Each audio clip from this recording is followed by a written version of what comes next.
സിനിമയിൽ അഭിനയിക്കാൻ അവസരം വാഗ്ദാനം ചെയ്ത് പീഡിപ്പിച്ചെന്ന ജൂനിയർ ആർട്ടിസ്റ്റിന്റെ പരാതിയിൽ നടൻ ബാബുരാജിനെതിരെ കേസെടുത്തു. യുവതിയുടെ മൊഴി രേഖപ്പെടുത്തിയ ശേഷം അടിമാലി പോലീസാണ് കേസ് രജിസ്റ്റർ ചെയ്തത്.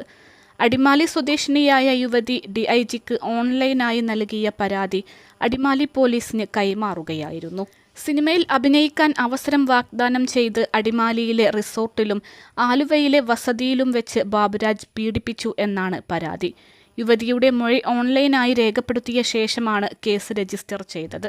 ഉപദ്രവിക്കപ്പെട്ടതിന്റെ പിറ്റേ ദിവസം മാത്രമാണ് തനിക്ക് അവിടെ നിന്ന് രക്ഷപ്പെടാനായത് എന്നും തനിക്ക് അറിയാവുന്ന മറ്റു പെൺകുട്ടികൾക്കും ബാബുരാജിൽ നിന്ന് സമാന അനുഭവം ഉണ്ടായിട്ടുണ്ടെന്നും ഇവർ ആരോപിച്ചു.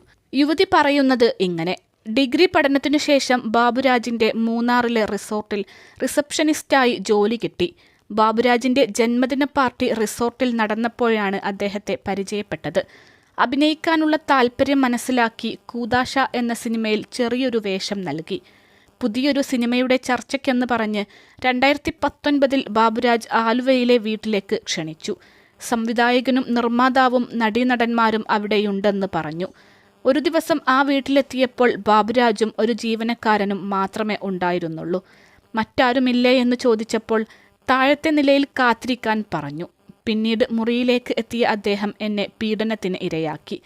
പിറ്റേന്നാണ് പോകാൻ അനുവദിച്ചത്. പിന്നീട് ബാബുരാജിനെ കണ്ടിട്ടില്ല. ഇതിനിടെ ബ്ലാക്ക് കോഫി എന്ന ചിത്രത്തിൽ അസിസ്റ്റന്റ് ഡയറക്ടറാക്കാം എന്ന് പറഞ്ഞ് വിളിച്ചെങ്കിലും ഞാൻ വിസമ്മതിച്ചു. അതേസമയം തനിക്കെതിരെയുള്ള ആരോപണങ്ങൾ ആസൂത്രിതമാണെന്നാണ് ബാബുരാജ് പറയുന്നത്.